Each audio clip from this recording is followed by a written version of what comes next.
அம்மா இங்க வா. இல்லடி, எனக்கு உள்ள கொஞ்சம் வேலை இருக்கு. இங்க வந்து உட்காருன்னு சொன்னேன். மதியம் சுதாக்காக்கு உடம்பு சரியில்லைன்னு சொல்லி தானே என்கிட்ட காசு வாங்கினேன். அவனை கேட்டா அவங்க அம்மா நல்லா இருக்கேன்னு சொல்றான். என்ன பண்ண? நான் உன் காசை திருப்பி கொடுத்துருவேன். காசை வாங்கி என்ன பண்ணன்னு கேட்டேன். பொய் சொல்லாம உண்மையை சொல்லுங்க. இல்லடி, நம்ம பக்கத்து வீட்டு காயத்ரி அக்கா இருக்காங்களே, அவங்க தான் சொன்னாங்க ஏதோ ஷேர் மார்க்கெட்டாமே, அதுல காசு போட்டா அப்படியே டபுளா வருமா. அதுக்கு தான் உன்கிட்ட வாங்கி அவங்க கிட்ட கொடுத்தேன். மா, எத்தனை தடவை சொன்னாலும் நீ திருந்தவே மாட்டியா? ஏன்டா இப்படி இருக்க? ச்சே. சத்யா, சும்மா நிறுத்துமா. சின்ன சின்னதா ஏமாந்துட்டு இருந்த, இப்ப என்னன்னா இவ்வளவு பெரிய அமௌண்ட் தொலைச்சிட்டு வந்து நிக்கிற.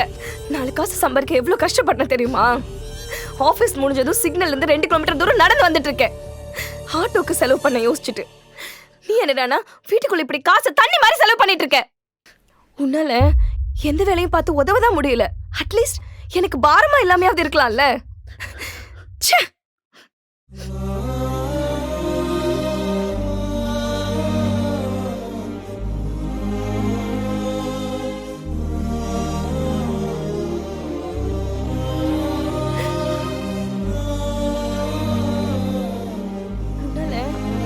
பார்த்து உதவதான் முடியல.